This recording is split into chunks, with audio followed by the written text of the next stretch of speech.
Good Thursday afternoon to you. Hope you're having a great day. Thanks for joining us on Sports4CLE. Plenty of talk about Sam Amico from hoopswire.com will join us. We'll talk Cavs, a little bit of the All-Star game and all the festivities that get underway starting tomorrow in downtown Cleveland with the NBA All-Star game. But we're going to begin by talking Browns with Tim Bielik from the Plain Dealer, cleveland.com. So ESPN.com has ranked all of the quarterbacks, all 32 of the quarterbacks in the NFL. Baker Mayfield checks in at number 25. He was 11th in 2020, 24th in 2019, 12th in 2018. Kind of an up, down, up, down, up, down. And the comment, unlike, say, Kirk Cousins or Ryan Tannehill, hard to say which Mayfield will show up in a given week or given season.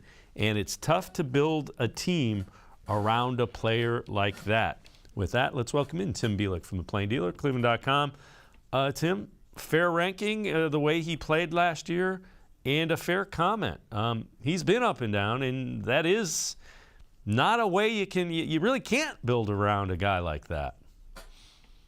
No, and I mean, consistency is so important, from an NFL quarterback. You got to know what you're getting from him on a consistent basis, week in and week out. And by and large, that's been what's missing from Baker Mayfield's career. Some games he'll look tremendous. I mean, you talk about the games he's had against the Cincinnati Bengals. He looks tremendous in those games. And then he had performances like he had against the Minnesota Vikings last season, the Arizona Cardinals, or the second game in Pittsburgh of last season. Games like that combined with the good games. I mean, every quarterback's going to have bad games and good games, but the great ones have much more of the good games, and they don't usually follow bad performances up with another bad performance. So that, I think, has to be something Baker Mayfield works on in his career. I think we do have, obviously, the shoulder, I think, has played into it some. It kind of limited him. Supporting cast, I think, the limited support he had in the supporting cast, I think, played a role in, his struggles. But, I mean, it's something he's got to work on if he still wants to be the future of the position going forward, and not just in 2022, even if he sticks around. Yeah, and again, the injury factors into it, but it isn't all of it. And people get angry with me about that. It wasn't only the shoulder. The shoulder was a part of it, without question. But it's got to be better.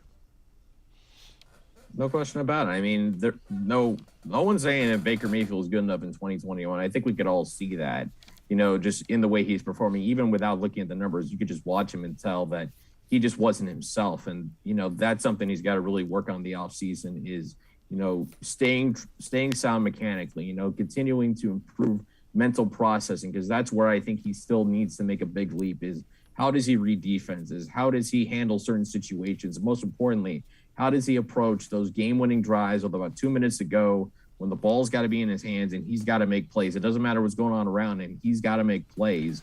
How does he approach that? It's got to be different. I've said that before, and until he changes the way he approaches those situations, I'm not saying he's going to have a season where he goes over on game-winning drives like he did this past season, but until he changes the way he approaches those situations, how he sees those final minutes of games, it's going to limit his ceiling, I think. Yeah, and so Andrew Berry and the Browns have to look at any type of alternatives. That brings us to 10 bold predictions for the offseason from The Athletic.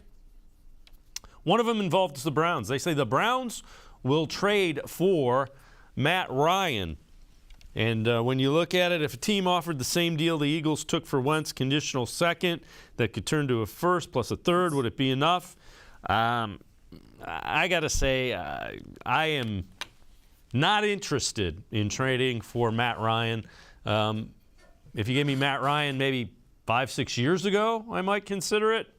Having said that, if the Browns do look to trade Baker Mayfield, because that would be part of it, two teams to keep in mind: Detroit Lions, John Dorsey, and actually at three.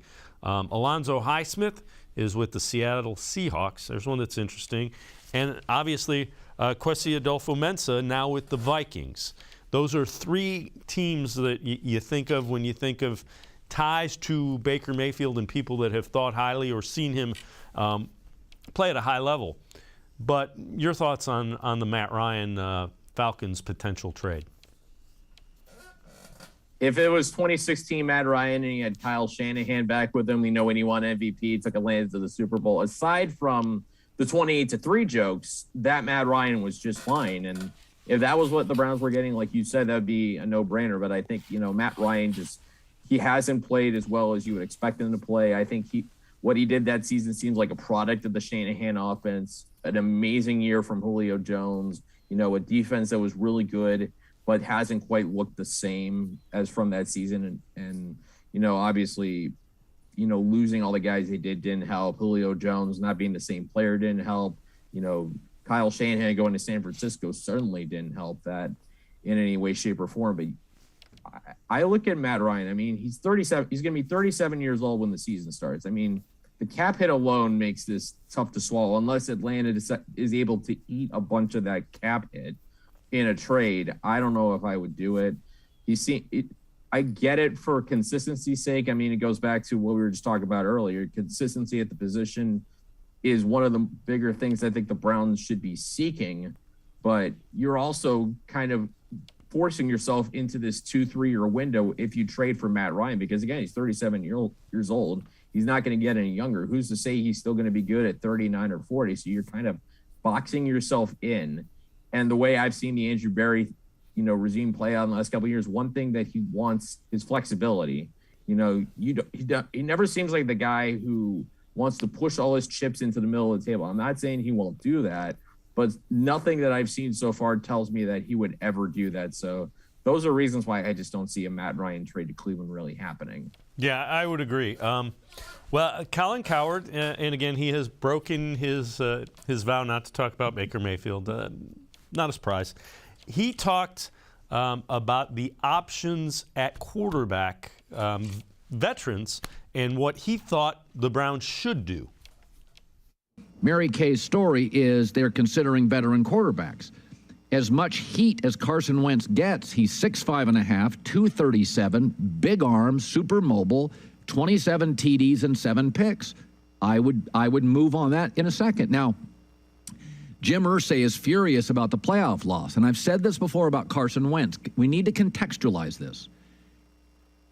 The Colts do not have a great wide receiver room, and I love Jack Doyle, but he's old. Carson Wentz going 27-7 in, I think, below average receiver tight end rooms is kind of impressive. He was really good. Now, I wish he would have gotten vaxxed. I thought that was irresponsible. I didn't like that, and I didn't like that Jags game at all. It's okay to lose to the Raiders. That was okay. Derek Carr's really good, and they played really well. But, I would move. If I could get Carson Wentz, I would go get him. If I could get Jimmy Garoppolo, 33-14, I would go get him. Obviously, I take Deshaun Watson, who I think is a spectacular player, his legal stuff aside from that. But it's something to keep your eye on. Mary Kay is somebody I trust, and if she says they're looking, then they are. And again, that's Mary Kay Cabot, cleveland.com, saying that the Browns were going to, as she has said since the end of the season, they'd explore what they can see with veteran quarterbacks. Carson Wentz, no. I just no. Jimmy Garoppolo, if you want to explain to me and tell me why he's going to be better than Baker, I'll listen, but I would lean heavily no. Your thoughts on those two? Yeah, I would kind of stay away from both for different reasons. Garoppolo might be better than Baker, but then again, you're getting into the age discussion. He's in his early 30s. And you kind of have to wonder also based on, how he played at the end of the Rams game in the NFC Championship, how much of that and what he did getting the team that far, was it because of him or was it because he had a very good defense on the other side and because he has two all-pro weapons in George Kittle, and Deebo Samuel at receiver? I mean, those guys would make a lot of quarterbacks' lives easier. So you wonder how much it would do for Jimmy Garoppolo. As for Carson Wentz, I don't see it. I don't see any way that the Browns and Paul DePodesta, who had the chance in 2016 to draft Carson Wentz, they traded down twice and passed on him. Obviously, it didn't look great at the time. Now it looks like a brilliant move by Paul DePodesta. I see no scenario in which he would go get him, even for a cheap contract. It just makes no sense. And again, we, like Colin said, we did all see the Jacksonville game, and that was a game that, it's the Jacksonville Jaguars. I get there's kind of a Duval hex going on with the Colts, but that's a game you just have to win. And especially when you have Jonathan Taylor and Michael Pittman Jr., who slight tangent. Michael Pittman Jr., I think, would be the number one receiver on the Browns. He's very good in 2021. I would take him on this team. He's better than I think most of what the Browns have at receiver. But, Wentz really struggled. And I think most of what had the Colts in that playoff conversation was just how well Jonathan Taylor was playing down the stretch. So no to Carson Wentz, likely no to Jimmy Garoppolo. The only guys I'm looking for if I were to make a trade, Russell Wilson, and if the legal stuff gets cleared up and everything looks fine, then Deshaun Watson. That would pretty much be it for me because those are clear upgrades on Baker. All right, fair enough. We're going to move on. Bleacher Report, and this is predicting the NFL's next big wave of contracts.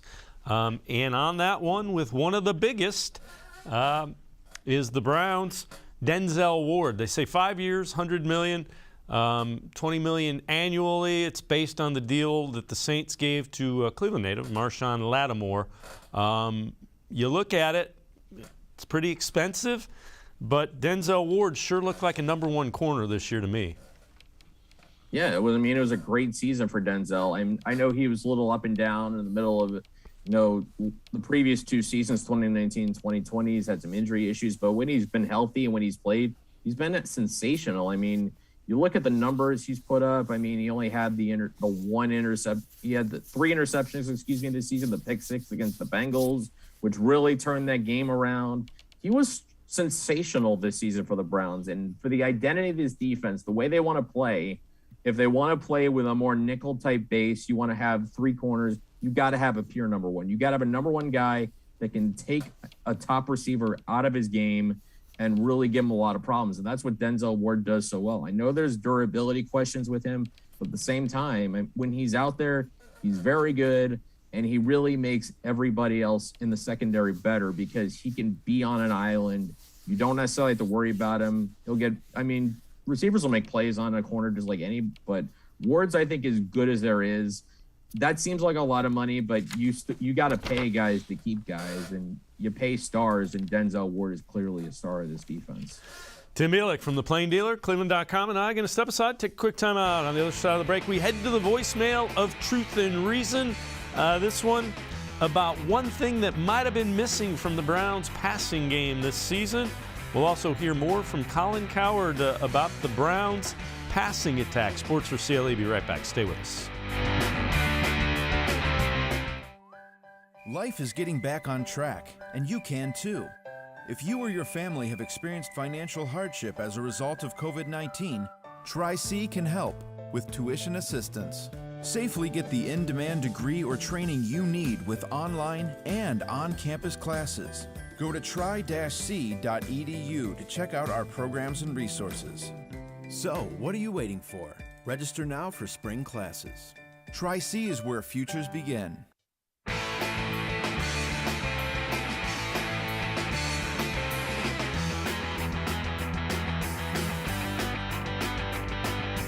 We continue talking Browns, and it is time to head to the voicemail of Truth and Reason. This one about a missing ingredient from the Browns' passing attack this season.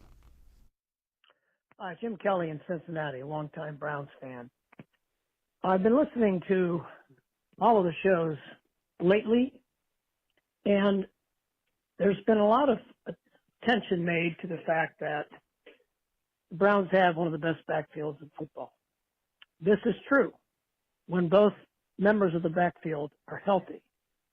If you look at the stats for Kareem Hunt, he only ran the ball 78 times the entire year. He probably missed a good 2/3 to 3/4 of the season. I think that has a lot to do with Baker Mayfield's passing ineffectiveness when he doesn't have a guy like Kareem Hunt to throw the ball off to when he's in trouble instead of scrambling and making errant throws.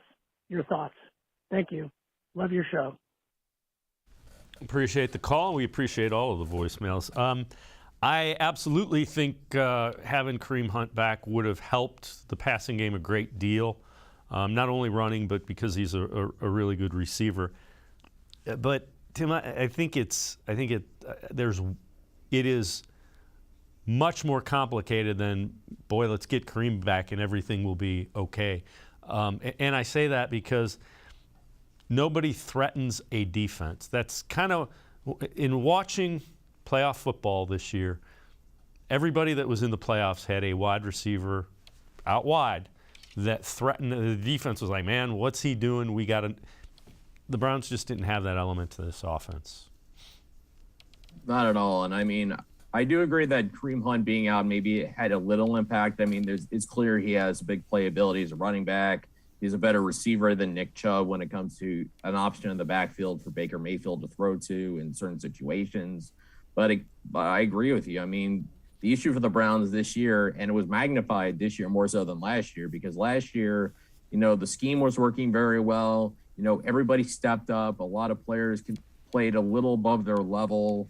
Nick Chubb was tremendous a year ago. Baker was tremendous a year ago. In 2021, they were either average or below average in a lot of areas, not to mention numerous injuries, pretty much at every level of the offense. And the receivers just really never took control of the game. I mean, how many games did we see where, simple one-on-one man coverage would just lock down the passing game? And, the Chiefs showed in the playoffs that the Browns were vulnerable to man coverage in the passing game. And, teams like the Ravens obviously did it a bunch, and pretty much most times teams went man for man. The Browns had no answer. So that's got to be where the attention goes this offseason. Can they find guys on the perimeter who are going to win one-on-one? If they can do that, then a defense has to naturally adjust how they play, and then you can open things up for other people. But until you get that guy, and I know Kareem Hunt's really good, he's not that guy. If you have that guy in the perimeter, it opens things up for so many other players, and that's what this Browns offense is screaming for. Yeah, I would agree with that wholeheartedly. All right, we're going to head back and listen in to Colin Cowherd. And again, this is an interesting one just about the trends with Baker Mayfield and the Browns passing game. If you ran the Cleveland Browns tomorrow, if you did, and I haven't talked Baker in about 2 months, but if you did run the Browns, here's 3 things that are troublesome. OBJ leaves. He was a star before him and a star after him, but he never, ever worked in Cleveland. That would concern me a little. Jarvis Landry was more productive in Miami than he is now in Cleveland. Last year, he had less than 600 yards. Austin Hooper, the tight end. He was a 2-time Pro Bowler with Matt Ryan. Now, Matt's solid, but he's not Rodgers. He's not Russell Wilson. With Matt Ryan, he was a 2-time Pro Bowler and a touchdown magnet. He's invisible. So OBJ leaves, he's better. Jarvis Landry enters, he erodes. Austin Hooper, really, really good, invisible. That's a trend. That's not good. And it's an interesting point, and I don't know if you point to Baker Mayfield or do you point to the scheme. Both of them are troubling. Which one is it? I mean, it's certainly both. I mean, Baker in 2021 was not really helping anybody out. I mean, you talk about the shoulder, just how it kind of threw off mechanics, frustration, with him not being able to perform. The Odell thing is just so complicated. I think, both sides have their own parts to blame, and you can also look at Odell, whether he even wanted to be in Cleveland in the first place, the fact that maybe his play style was incompatible with Baker Mayfield, like I kind of said before, that they're just not compatible players. Jarvis Landry, obviously, he was banged up all season. And, I mean, this is a guy who was healthy pretty much his entire career, so he's not used to coming back from injury, so I'm sure that had a lot to do with it. And Austin Hooper, that's a weird one because, I mean, he's highly productive, but he also has had when he came to Cleveland, but since he's come to the Browns, he hasn't done that. Maybe it's part of, he's got a lot more attention paid to him in Cleveland, and he's had a lot of costly drops as well that have really affected him. And I think, the common denominator is, those guys have not been what they are because I feel like with this scheme, it does kind of force attention away from one guy, but they don't even have that one guy. They need to get that one guy because if you have him, then you're opening things up for other people. And Odell, he was not that guy. He just didn't fit. He's not a number 1 right now. He's a very good number 2 in Los Angeles, getting those matchups where defenses are paying more attention to Cooper Kupp than they are to Odell Beckham Jr. So it's something Baker's got to fix. It's something the Browns have got to fix. Kevin Stefanski's got to fix, because this is a passing game, and they need to find weapons in this offseason, and they need to be able to maximize them to get where they want to go, which is where the Bengals were just about a week ago. That was the Super Bowl. Yeah, and again, it's just an interesting, when you think about it, it's a very interesting thing by a proposition there by Colin Cowherd. All right, 2022 free agent. 10 best 25 and under players in this year's class, and we're going to run through a couple of them. This is via Bleacher Report. Number 9, Christian Kirk, wide receiver. Now, they say the best fit for him is in Seattle. Seattle's got DK Metcalf and Tyler Lockett, so that's kind of intriguing. But again, so there's the wide receiver. He's number 9. Number 3, edge rusher, Harold Landry, and they say the best fit for Harold Landry would be the Browns. You see, they say he won't come cheaply. Chance to continue, 5th-ranked defense, opposite Garrett. Even if the Browns bring back Clowney, they have to replace Tack McKinley, who's injured. So that's interesting. Honorable mention on that was David Njoku. When you look at it, you see he's kind of in the middle there, along with DJ Chark, another interesting wide receiver.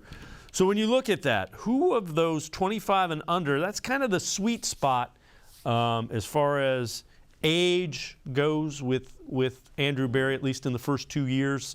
You know, the 25 and under, where you're kind of still ascending and getting ready to enter the prime. Kirk, Landry, Njoku, who makes the most sense, you think, for the Browns? I think Njoku. I think, bringing him back is pretty good. I think that'd be a good move. I think he's the number 1 tight end on this team, just because I think he's more explosive than Austin Hooper. I know he's been more inconsistent, but he's shown more in certain situations. The Chargers game in particular, he was sensational and showed what he can do. And I think that if you bring it back, you have to have a plan if you're Kevin Stefanski to feature him more and to maximize him more. Christian Kirk would work for me as well. I think he's a very good receiver. I think he's more of a number 2, but a very, very good number 2 guy. I look at his numbers. I mean, he's got almost 3,000 yards, 17 touchdowns in his career. He's got some punt return ability as well, which the Browns desperately need to kind of have a guy who can, inject some energy into special teams. Harold Landry, I know he's a good player, but if you're bringing back Jadeveon Clowney, I don't think you're spending a lot of money on another edge rusher. I think there's other places where you can spend that money. You're not spending, $12 to $15 million on a third defensive end. It just doesn't make financial sense. I know the Browns are going to have a lot of cap room. If they cut Jarvis Landry, they're going to have more cap room. They can do other cap things to create more space, but I don't think you waste that by putting that money in a guy who's not going to be on the field a majority of the snaps, who's going to be behind 2 other really good defensive ends who showed last year that they can really play well together. All right. Before we go to break, let's take a look. The Athletic, biggest off-season needs, and they did it for each of the 32 teams in the NFL. For the Browns, they say defensive line.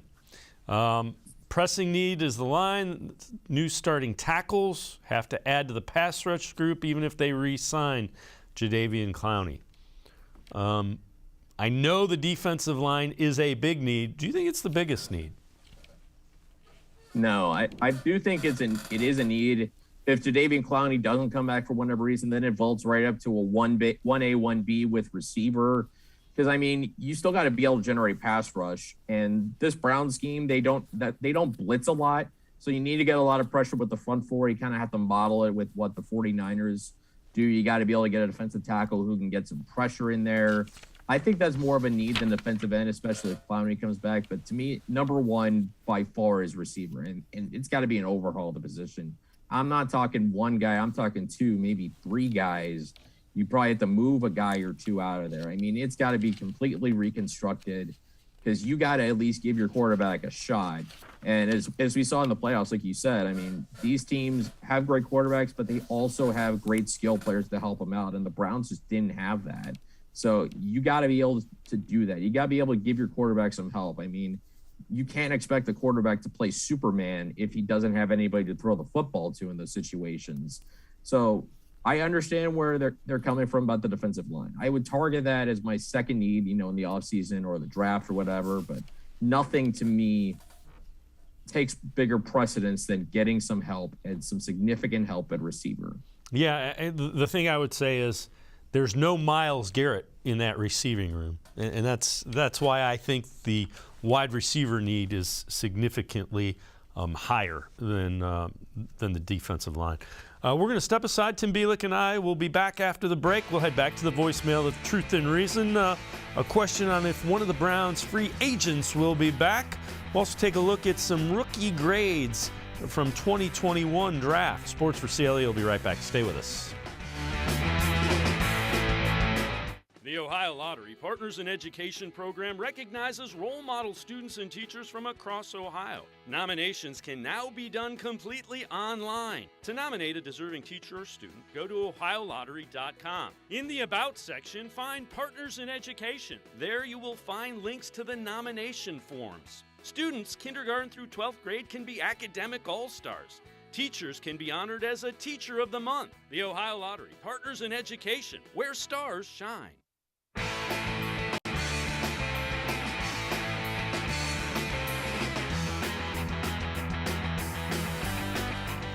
We continue talking Browns on Sports for CLE. Time to head back to the voicemail of Truth and Reason.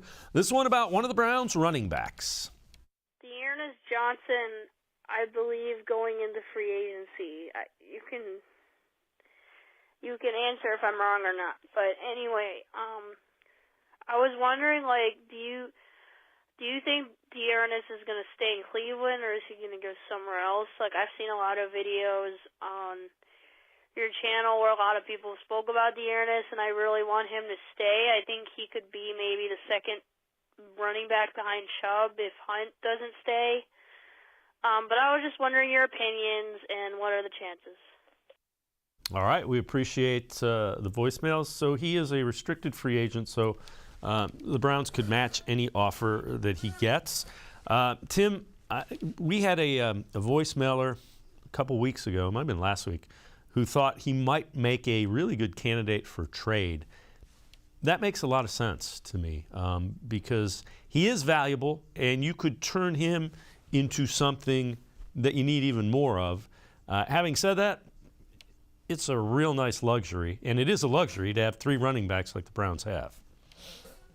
No doubt about it. I mean, with Dearness Johnson, his value is as good as it's going to get when you talk about just how productive he was, particularly that Thursday night game against Denver when he was the guy and he really showed that, he could be productive in the NFL. He can get big yards. He can close out a game as a runner, which is always important. I do think, in the NFL, it always comes down to cap management and, managing the money. And if a team's going to come around to make him a decent offer, and I think he should be worth a fair amount of money, particularly what he showed this season. If there's certainly the potential, I think, for an offer to come around that the Browns just don't match. And again, that's the benefit of, the restricted free agency. You could trade him, get another mid-round pick in a draft, which I think has some good depth to it, to potentially replace him, even though I've said running back was the weakest position in this draft. There's always a guy you can find in the middle and late rounds to kind of fill that third running back void. But, if the Browns were to keep him and it was a team-friendly price for Dearness Johnson, it would make a lot of sense to bring it back, just because Nick Chubb and Kareem Hunt have had some injury questions over the last couple seasons. Yeah, without question. All right, well, we're going to take a look at some rookies. We're going to transition into guys that were rookies this year. Greg Newsome, take a look. Had a great year, and here's some video of him.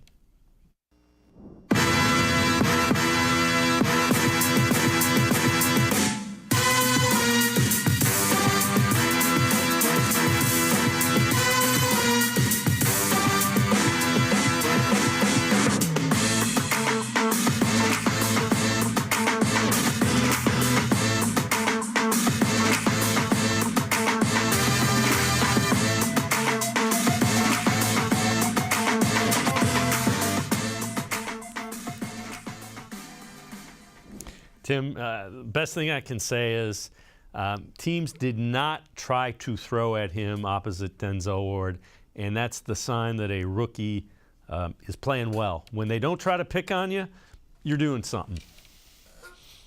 Yeah, I mean, he had a great season for a guy who was taken 26th overall. I thought it was a steal when they made the pick, and certainly panned out that way. I know Newsome didn't have an interception, but you look at his numbers, 9 pass breakups. You know, he was locked down. He was really good at taking receivers out of the game, and really, you know, he could play well against whoever they matched him up against because he's got good size.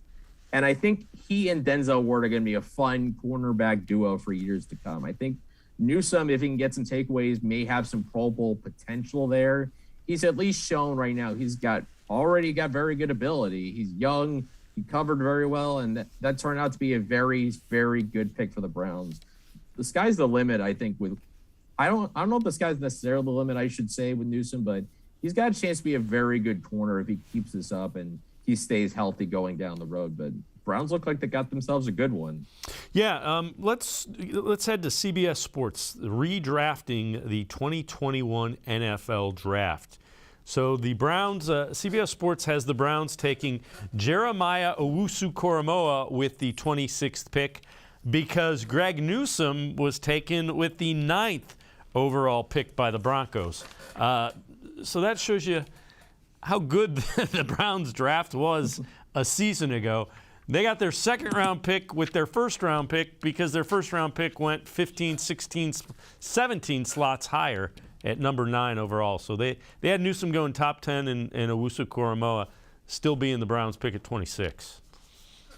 Speaks to how well they drafted, you know, this past April. I mean, you get 2 guys who have the potential to be long-term starters. In the case of Jeremiah Owusu-Koramoah, a potential building block at linebacker. I mean, you look at those 2 guys among, you know, some of the acquisitions they made, the arrival of Grant Delpit after missing his entire rookie season, signing Jadeveon Clowney. Those changes played a big role in the Browns turning around, becoming one of the better defenses in football. And the good thing about a guy like JOK, I think he might not miss as many games. I know he was great before his ankle injury. Maybe he didn't have quite the same impact coming back, but no, there's nothing wrong with that. But the fact is, he's a guy who's built for the modern NFL. He played like it. He was tremendous as a rookie, and I think he's only going to get better. Same thing with Greg Newsome. I mean, this is a tremendous job by Andrew Berry. When you can look at a draft, I know 1 year doesn't tell the story of a player's career, but when you can look back at a draft at least 9 months out and say you got 2 first-round picks with your first 2 picks, 26 and 52, did a pretty good job there, I'd say. Yeah, I would agree wholeheartedly. Now the challenge is go find us some wide receivers. Tim Bielik and I are going to step aside, take a quick time out, and we will talk about the upcoming draft and where the Browns will look, some names to listen out for. Sports4CLE, talking Browns in the draft when we return. When it comes to selling you a mattress, most retailers are handing you a line. A long line of extra steps that drive up costs and create confusion. At the Original Mattress Factory, we simplify the mattress shopping experience by building mattresses and box springs in our own local factories and selling them direct to you. It's short, sweet, and simply makes sense. So experience more than just the mattress store. Experience an original, the Original Mattress Factory.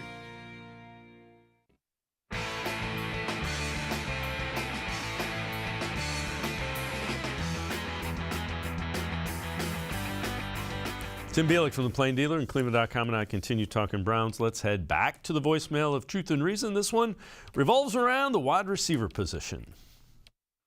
Projected contracts for free agent wide receivers the Browns could sign. This is James Seiler here. And for crying out loud, no. Name the last wide receiver the Browns signed as a free agent that had any kind of impact. I can't think of any. They've already got the complimentary piece there. I know he had an injury-filled season last year, and he's 29. But he was also called the heart and soul of the Browns offense. They need to get an outside receiver in the draft. Then they won't have to pay him a huge amount of money, and they can put him into the offense and train him in the offense. That's all I have to say. Thank you very much. Just let me know what you guys think. Okay, appreciate it. The other thing about it, Tim, is the last time they drafted a wide receiver that was really good, almost as long. I think it was Braylon Edwards, and that was a 1 or 2 hit year wonder.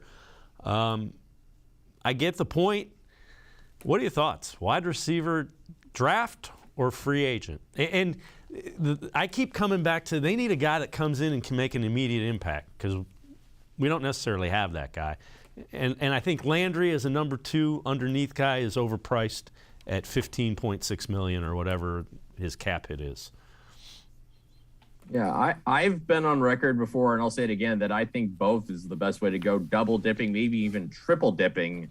I think when you look at potentially a first-round receiver and a day 2 guy, we'll talk more about those guys in a bit. But I look at, the receivers that have come out of these drafts lately. I look at particular guys like Jamar Chase, Jalen Waddle, Justin Jefferson, have shown that you can be a rookie and come into the NFL and hit the ground running and be a stud receiver right away. That, it's not a position that you necessarily have to adjust into and to grow into. You can be a key guy right away. Even a 4th rounder like Amon-Ra St. Brown from USC, I thought had a very good rookie season for the Detroit Lions. He was a guy I liked coming into the draft, and he obviously performed very well as a rookie. So there's no reason to think a rookie can't come in and perform. As for veterans, I've kind of been on the Allen Robinson bandwagon. I know he didn't have a great season this year, but I think you could also put a little bit of that on the Bears, not knowing what they were going to do offensively, kind of being 1 foot in, 1 foot out with Justin Fields, a quarterback, not being sure how to properly use him. But I think he'd be a good fit. As far as a perimeter receiver, I talked about Christian Kirk as maybe a number 2 guy. But again, I think if you're the Browns, this is almost needs to be an overhaul year for receiver. I don't think you can leave any stone unturned. If there's a guy you can get that can impact a position, I don't know how you probably can take a handful of swings. I think at least 2, maybe 3 should be a good way to go this offseason. All right, fair enough. Now you finished up a series ranking the positions in the draft class. Let's quickly go through the position rankings because I want to get into some names of some of the areas that the Browns can target. So take us through the position rankings first. All right. Well, last time I was on, I had numbers 5 through 11 done. So I look at number 4. Corner is an interesting position. The Browns don't need a corner, at least not till the later rounds, but very interesting group. Derek Stingley looked like he had number 1 overall potential after his freshman season. And that was the year when LSU won the national championship with Joe Burrow, Jamar Chase, Patrick Queen, Justin Jefferson, Clyde Edwards-Helaire, you name it. LSU had studs, and Derek Stingley was almost as good as any of them as a freshman. Tailed off some due to injuries, and that's why he's not necessarily the number 1 guy. Ahmad Sauce Gardner from Cincinnati is kind of pushing him there. That's a fun race I'm going to kind of keep an eye on. Number 3, I got a receiver. I won't talk too much about that. We've already talked a lot about that I think it's a group that's very deep. May not have a true top 5 guy, but they have a lot of first-rounders at the position. Number 2, offensive tackle. I mean, I look at Evan Neal from Alabama. The guy's got a very good shot to be the number 1 overall pick for a Jacksonville team that needs to protect Trevor Lawrence to find out if he's going to be the franchise guy. After that, you guys got guys like Ikem Ekwonu from North Carolina State, who could be a very early pick. Charles Cross from Mississippi State, who could be a top 10, top 15 guy. Trevor Penning from Northern Iowa. Nicholas Petit-Frere from Ohio State. I could go on and on with offensive tackles who could be all over the place. Another guy I love, Daniel Falele, 6'7", almost 400 pounds, offensive tackle. This is a guy I love, reading about throughout college, what he did in Minnesota. And it's good to kind of see him, progress and look like a top 40, 50 guy. Number 1, edge rusher. This edge rusher class is everything you could possibly dream of, in terms of drafting. I mean, top end talent. We're talking Aiden Hutchinson from Michigan, Kayvon Thibodeau from Oregon. They both have number 1 potential. After that, George Karlaftis from Purdue. You got Trayvon Walker from Georgia, Jermaine Johnson II from Florida State, and David Ajabo from Michigan. Those are first-round guys, and there could be plenty more in that group, not to mention a very deep group on day 2 that we could talk about a little bit as well. Myjai Sanders of Cincinnati, Drake Jackson of USC, Josh Paschal of Kentucky. I mean, it's an incredible combination of top-end talent and depth at edge rusher, and any team that's looking for one will have no problem trying to pick one out. The only problem would be which one do you want, because there's so many good ones in this draft, and it's absolutely sensational, the depth of that position. That's why it's number one to me in this class. Well, let's talk about edge rushers. Obviously, an area the Browns will be looking for. Who do you think are some names to listen out for edge rusher for the Browns? I've been a big Myjai Sanders guy from Cincinnati. I think, he's played a big role in, their defensive performances. He's really good, generating pressure from the quarterback. Another guy you see in a lot of mock drafts, Drake Jackson from USC. I think he fits the timeline thing that we see for the Browns. And we've seen in the last 2 years of drafts, Andrew Berry has leaned more younger with his early picks. And Drake Jackson, he's got a potential to be really good. He had 5 sacks last season. I know it's not great, but still solid numbers. He brings a lot of tools to the table. There's depth of that at edge rusher. And I mean, who knows who we're going to see really emerge, at the NFL Combine. Boy Mafe from Minnesota was outstanding at the Senior Bowl. If he goes out and lights it up at the Combine, he's got a shot to sneak in the first round as well. And or not, maybe early second round guy, maybe he's another option. In truth, it just comes down, I think, to personal preference for Andrew Berry. But if that's where they want to go in the second round or even the third round, there's no shortage of guys to pick from. What about wide receiver? Another position. Who are some names we should listen out for that might be connected with the Browns? Again, I'll go second round. Guys, I really like David Bell out of Purdue. I mean, I think he's your prototypical outside receiver. Same school that produced Rondé Moore, although they're very different players. Bell is very perimeter oriented. He's not as fast and as explosive as Rondé Moore, but he's a very volume oriented guy, can make plays after the catch. You look at what he did against Iowa. Iowa knew he was going to get the football every time, and they still could not stop him. And that's a big reason why Purdue was able to pull off that upset in Iowa City, which, as we know, is not an easy place to play. I also love some of the explosive players, particularly Wan'Dale Robinson from Kentucky. He was a Nebraska transfer. He's explosive, just absolutely dynamic with the ball in his hands. But he's more than a speed guy. He's more than just a guy who you can have him run down the field or, throw him a bubble screen. He can turn a 2-yard reception into 20 yards. He's a guy who can do a little of everything. He's got some good tools in his tool basket, and he really improved his stock while at Kentucky. And Calvin Austin from Memphis. I watched his highlight film right before the Senior Bowl. It took me 3 plays to fall in love with Calvin Austin and his speed. It was a jet sweep he had against Navy. He split a triple team without even, making a guy miss. He just ran right through 3 Navy defenders on his way to the end zone. Outstanding speed.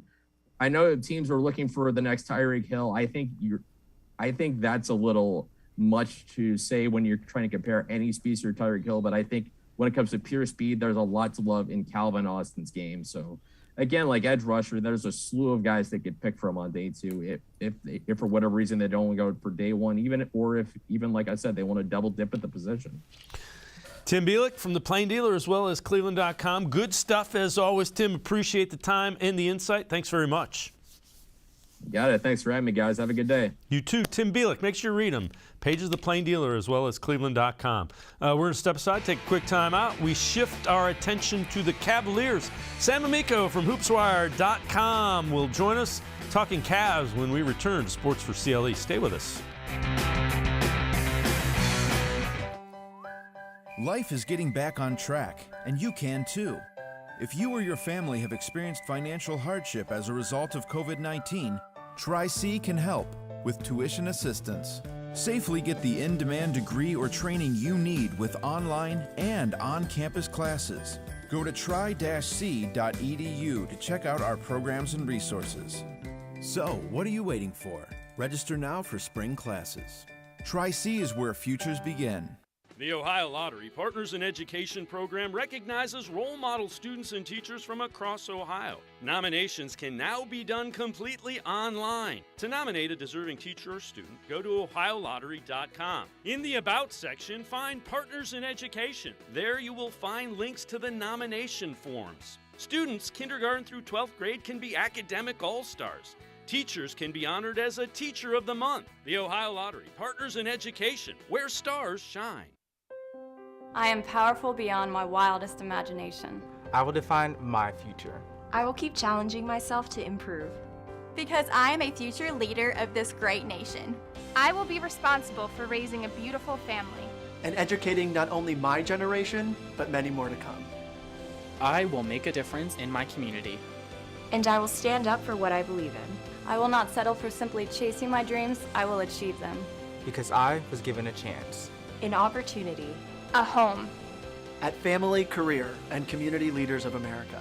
The ultimate leadership experience. FCCLA has been one of the greatest experiences of my life. It's made me who I am today. Join us. We'll build a new future together.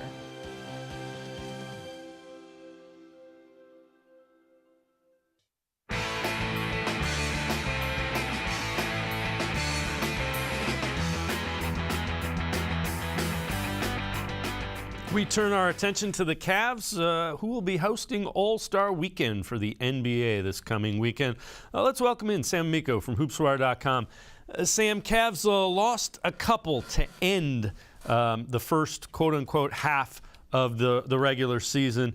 You look at it, it's a little bit of an eye-opener, I think, for the young roster. They're not sneaking by anybody anymore. They definitely now have proven themselves as an Eastern Conference contender and are viewed as such, according to other opponents. Those weren't necessarily bad losses. You're talking about two playoff teams, at least one definite playoff team in the 76ers on the road. And then you're talking about a defending Eastern Conference finalists in the Atlanta Hawks on the road. Both of those teams have huge superstars in Joel Embiid in Philly and Trae Young in Atlanta. And those are tough places to go. And, now the Cavs are kind of the pleasant surprise of the season, and opponents know this. They know that they are no longer the homecoming king, so to speak. They are a team to be reckoned with. So they are being taken very seriously, and I think that, Coach J.B. Bickerstaff addressed that after the loss to Atlanta and said, we just need to be ready because other teams are going to be ready for us, and they're not taking us lightly. And really, that's a kind of a whole new world without LeBron James on the team. So now the Cavs, as a young team, are now getting everybody else's best shot again. So they just need to kind of ride that out and get used to it. Yeah, be ready because everybody else is going to be ready for you. This is from CBSSports.com, and they list the Eastern Conference contenders as we move into the second half of the season. And you see they call the Cavaliers the prospect.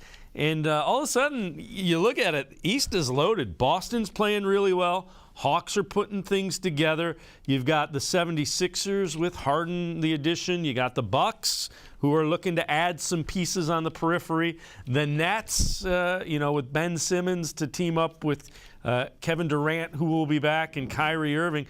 All of a sudden, the Eastern Conference is pretty crowded.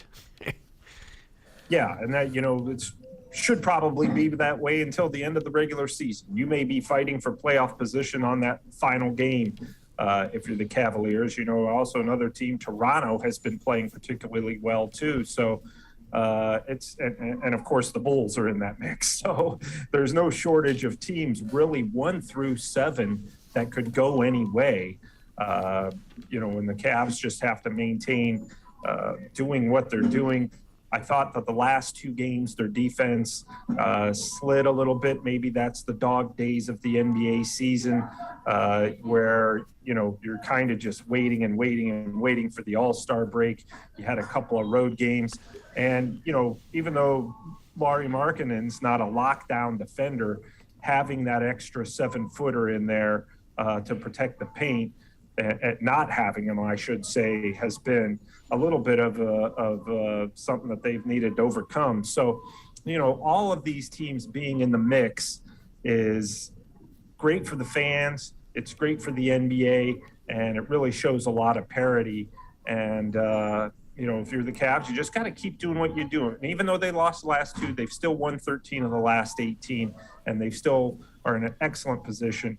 I don't know if we mentioned the Miami Heat in there, but they're in there too. And, there's no shortage, obviously, of competition in the Eastern Conference right now. Yeah, and again, it's hugely important to keep in mind this is the first time that these guys are going, other than Kevin Love and now Karis LeVert and Rondo, but the first time most of these guys are going through quote-unquote playoff intensity type of basketball.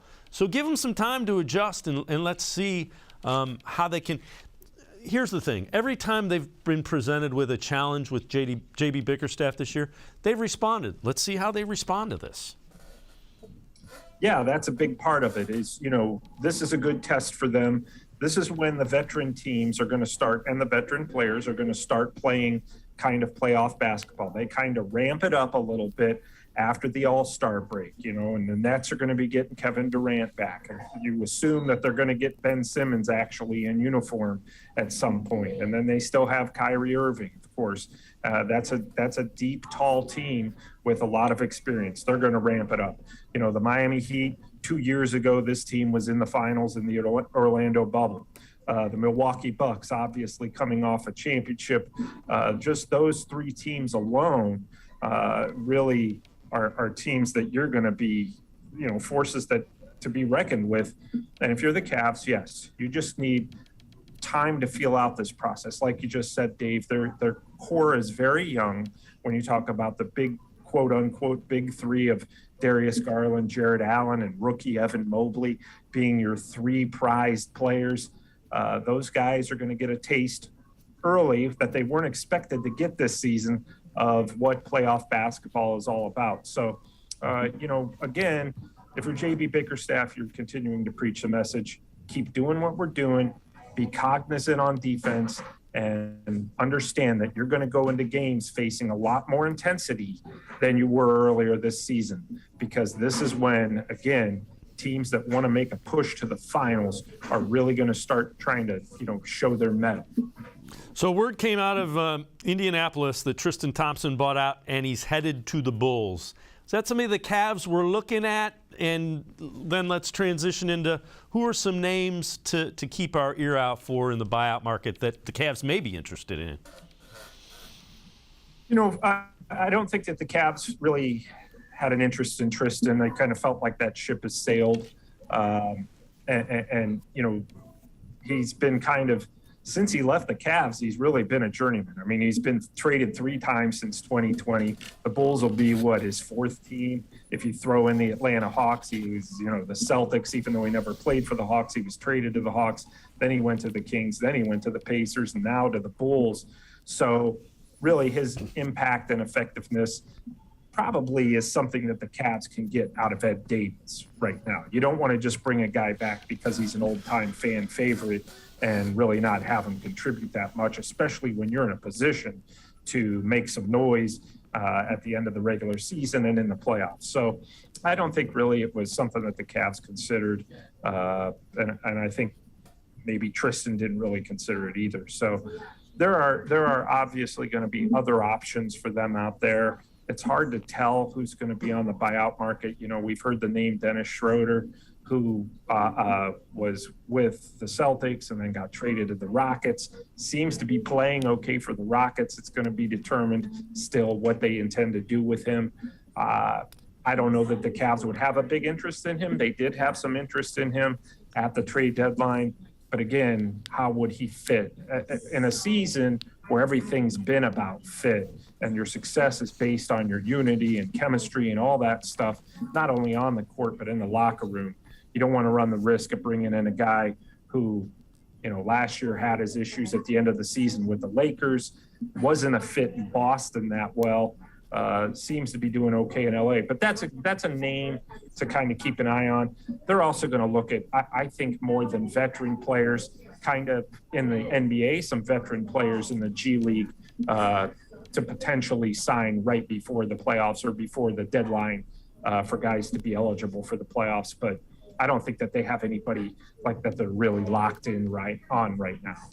Sam Amico from hoopswire.com and I are going to step aside, take a quick time out.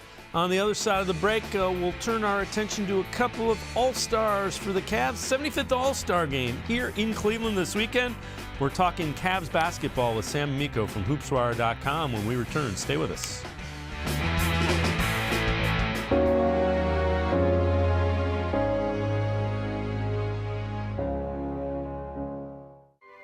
eyes of a nation are on Cleveland for the 1967 mayoral election.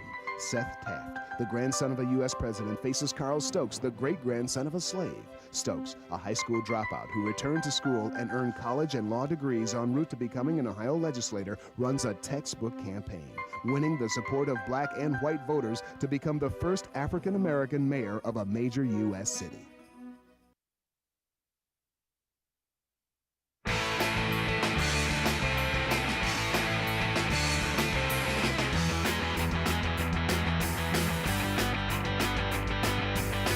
All-Star Game is here in Cleveland this weekend. Cavs will be well represented for the weekend. Jared Allen, Darius Garland will be playing in the main game.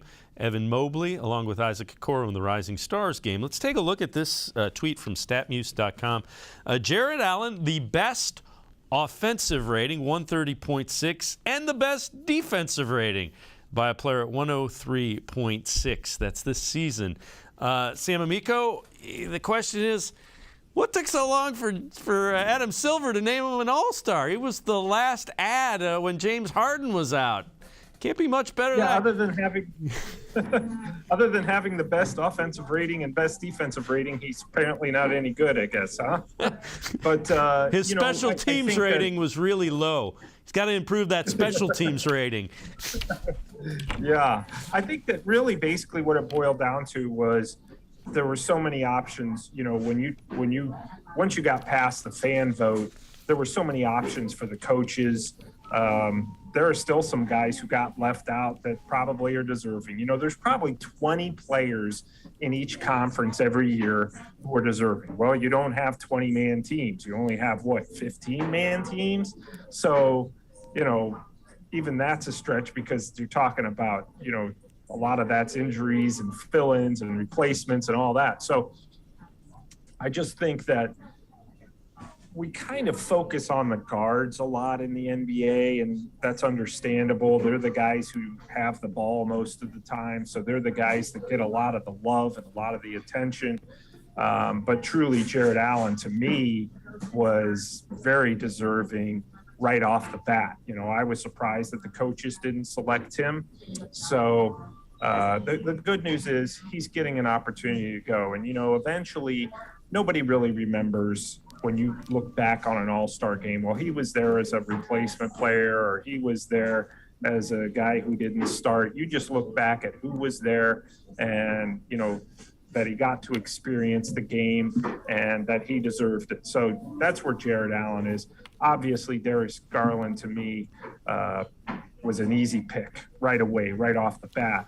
And that's, you know, we heard Commissioner Silver has talked about this a couple times. I posted something on the website, and he said, you know, just the excitement of having these guys there in a game in Cleveland, and just the future of the franchise is really something to be enthusiastic about. And quite frankly, nobody was really expecting any of this. Nobody expected any of the Cavs to be in the All-Star game in Cleveland this year. If you look back at the beginning of the season, where we were all predicting they were going to win 25, 30 games maybe. So really there's a lot of reason for enthusiasm, and it's nice that they're getting two guys to go because they've been the pleasant surprise of the early, well, really beyond the early NBA season now. Yeah, and you and I have talked about it a couple of times. They need to expand the All-Star roster by a player or two. They don't have to go crazy and make it 5 extra. A couple more players because every year there's 3 or 4 on each team that get left out. Let's take a look at this comment from Mark Price on Darius Garland. This is from Cavs Nation. They come into the NBA so young now. All he has to do is stay, and Darius Garland is going to be a star for a long time. Really like his game. And that's critically important to remember. Darius Garland played 5 college basketball games. So it used to be guys were there 3 years minimum, usually 4, at least 2, 5 games. So yeah, he's an ascending guy, and he's only going to get better. That's you would assume so. I mean, it really is true. He's played really, I mean, basically the equivalent of a college career, and now he's starting his NBA career if he were to kind of gone through it in the old days. But, you know, like you said, 5 games, hurt his knee against Kent State while he was at Vanderbilt, didn't play the rest of his freshman season, didn't play in college at all after that. Really, a lot of these guys are coming into the NBA nowadays, and you are getting your experience on the fly. You are an NBA level player, so therefore you enter the NBA, and whether you're ready or not, you get it on the fly. And we saw the first couple of years he wasn't ready, but it benefited him greatly to be playing in NBA games as opposed to college games to help prepare himself for the NBA, and all the while, mind you, getting paid. So I just think that's, he's been a product of kind of the new system that is letting guys play in the NBA even though they're not ready. And you're banking on the fact that they'll become, if not a star, at least a regular contributor. And Darius Garland has become an all-star here in year 3. So, to me, to hear Mark Price talk about that really is something special, because this team, I'm old enough to remember, as are you, Dave, the big 3 of the old Cavs era, and Price, Doherty, and Nance, and Garland and Jared Allen and Evan Mobley really remind me of that combination. They're a threesome that you can build the team around, and even though they're stars, they're also very much team players who fit within a team concept. This team really reminds me of that team in many ways. Yeah, I agree. And Mark Price knows a whole lot about what it takes to play point guard in the NBA. So if he likes what he sees, Darius Garland, that's a really good thing for Cavs fans. Oh, well, yeah. I mean, you talk about, a guy who was the former three-point champion, a guy who was smaller, like Garland, and made a living from the perimeter in terms of a big man's game. It's still a big man's game, even though the NBA seems to be much more guard-oriented than it used to be. Darius Garland, obviously smaller, like Mark Price was, very good at splitting through double teams, very good at finding teammates near the basket for easy baskets. So I just think when you talk about a little bit of Cavs history, yeah, Mark Price and Darius Garland share a lot of similarities in terms of their toughness and their will to win. And you look at Mark Price in year 3 and Darius Garland in year 3, and they've had very similar careers. Kind of that career arc is very similar.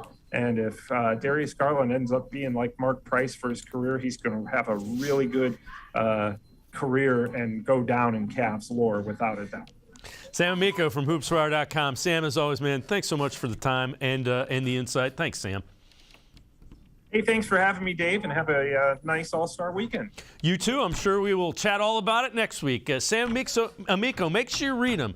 Hoopswire.com, covering the Cavs and the NBA. That'll do it for this edition of Sports for CLE.